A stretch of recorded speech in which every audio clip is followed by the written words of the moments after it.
Assalamualaikum warahmatullahi wabarakatuh. Alhamdulillahi rabbil alamin. Wabihi nasta'inu ala umuri dunya waddin. Wassalatu wassalamu ala ashrafil anbiya'i wal mursalin. Wa ala alihi wa sahbihi ajma'in. Amma ba'du. Pada kesempatan ini saya akan melanjutkan materi Fathul Qorib masalah muamalah. Bismillahirrahmanirrahim. Qala al-muallifu rahimahullahu ta'ala wa nafa'ana bi ulumihi ya rabbal alamin. Bismillahirrahmanirrahim. Al-buyu'u salasatu asyiyah. Al-buyu'u jual beli itu salah satu asyiyah. Ada 3 bagian atau 3 macam. Ahaduha yang pertama yaitu bai'u ainin musyahadatin. Bai'u ainin menjual benda musyahadatin yang kelihatan. Ay hadirah artinya yang berada, kelihatan antara bainal muta'aqidaini, antara penjual dan pembeli. Barangnya ada di tempat. Jadi kelihatan itu di sini dijelaskan baik indal aqdih, baik kelihatan bendanya itu dilihat pada waktu akad. Jadi sama-sama lihat antara yang menjual dan membeli. Atau bendanya itu dilihat au qablah, sebelum akad. Belinya sekarang hari Jumat umpamanya atau hari Rabu, belinya sekarang. Tapi kemarin sudah lihat. Itu tidak menjadi masalah kalau memang idza kanatil ainu la tataghayyar ghaliban. Kalau memang biasanya barang itu tidak berubah seperti pakaian. Tapi kalau memang berubah secara aghlabiyahnya, secara biasanya, makanan umpamanya, melihatnya kemarin makanan, belinya sekarang, kan biasanya akan berubah. Maka tidak boleh. Tapi kalau yang tidak berubah sebagaimana pakaian atau mungkin kitab umpamanya, ini tidak menjadi masalah. Jadi bagian pertama menjual sesuatu yang ada di tempat, yang dilihat oleh kedua orang yang transaksi, penjual dan pembeli.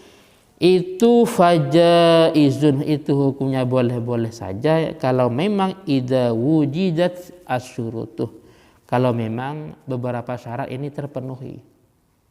Apa syaratnya? Pertama, min kaunil mabi'i tahiran.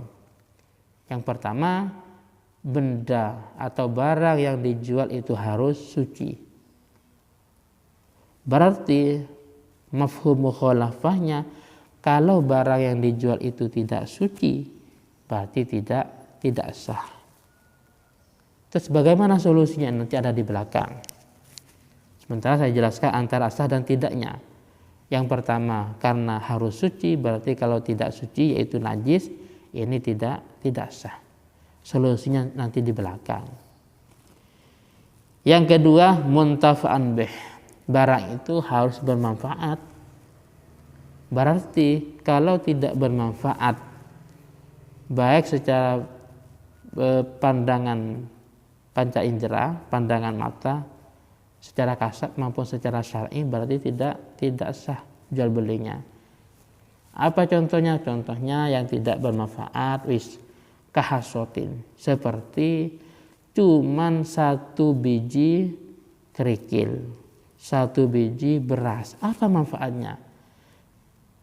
Beli 1 biji kerikil, membeli 1 biji beras, ini kan tidak ada manfaatnya, maka tidak boleh atau tidak sah. Selanjutnya, maqduran ala taslimihi lil akid.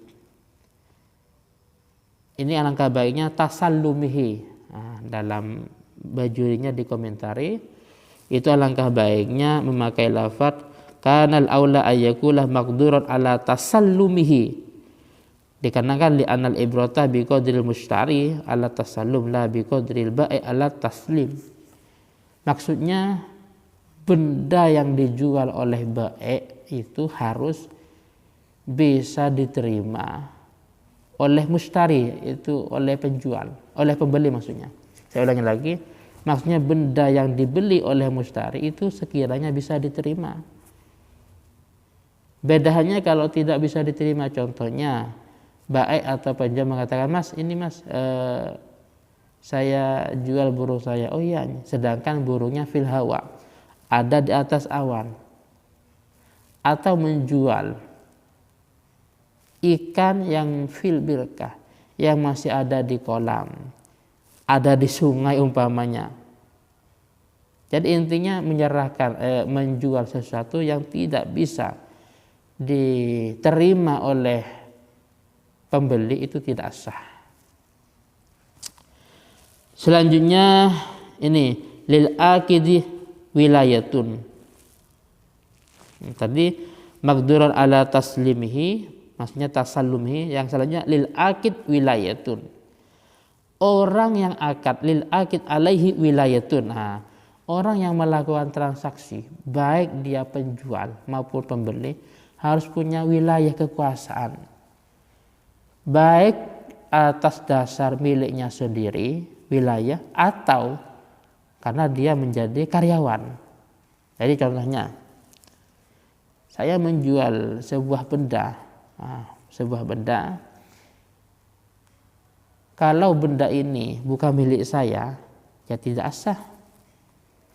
Atau gini, bukan milik saya, tapi saya mendapat mandat dari pemiliknya menjadi wakil, anggaplah karyawan, ini sah. Sebaliknya mustari atau yang membeli, dia membayar pakai uang tapi bukan miliknya, entah hasil curian, hasil rampok, dan ini tidak sah. Jadi akid itu meliputi yang menjual maupun yang membeli. Jadi harus miliknya sendiri, atau bukan milik sendiri tapi mendapat mandat atau mendapat wakil daripada pemiliknya. Wala budda fil bai'ih min ijabin wa qabulin. Dan dalam masalah transaksi ini wajib adanya ijab dan qabul, serah terima. Wajib. Sebagaimana fal awal, contohnya ijab kaqaulil ba'i awil qa'im maqamah bi'tukah wa malaktukah bikada. Wis mas, saya jual ini ya, bi'tukah, atau wis barang ini saya berikan kepadamu tapi dengan bayar sekian umpamanya.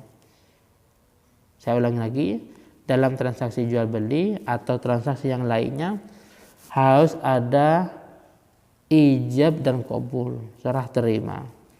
Apa fungsinya? Karena gini, kita mengalihkan sebuah kepemilikan, memindah kepada orang lain, itu kan harus ada ridho, rela. Sedangkan ar-ridho khafiyun, rela itu, ridho itu samar, karena urusan dengan hati, dan bisa diungkapkan ridho atau tidak, mau apa tidak itu dengan lisan. Otomatis ketika orang itu sudah mengatakan bi'tukah, wis mas barang ini saya jual padamu, mas barang ini saya berikan pemilikan padamu dengan harga sekian umpamanya. Kalau sudah seperti itu berarti dia ridho. Baik dia sendiri yang mengatakan ijab atau orang yang mendapat mandat, anggaplah karyawan atau wakil.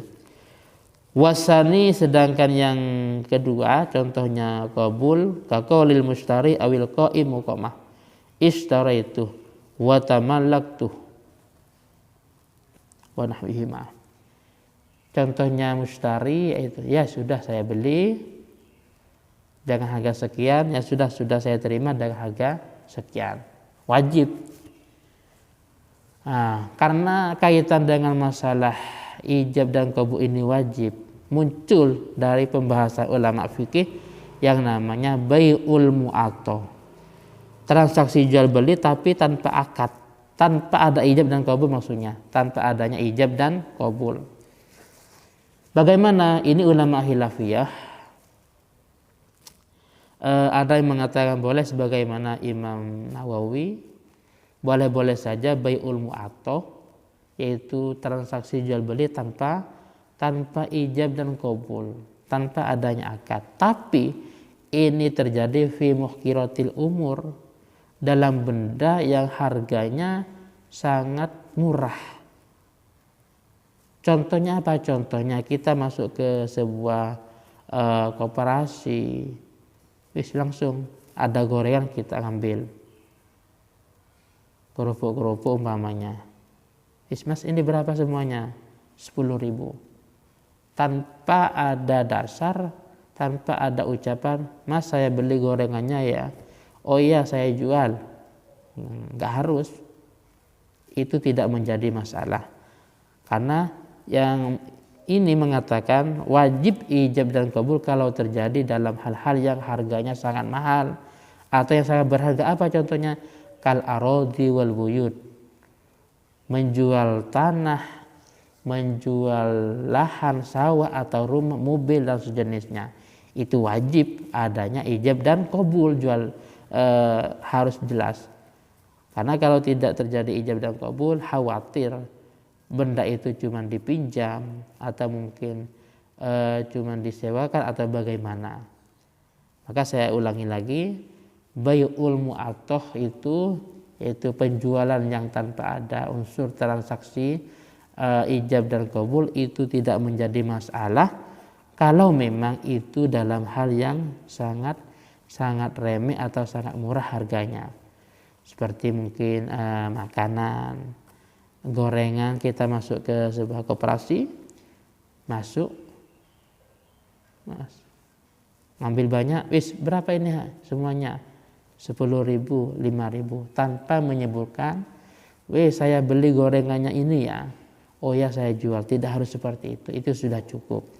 Tapi kalau dalam hal yang sangat mahal harganya seperti al-arodi wal buyut wa ghairihima, seperti tanah, sawah, rumah, mobil dan sejenisnya, itu wajib adanya ijab dan qabul.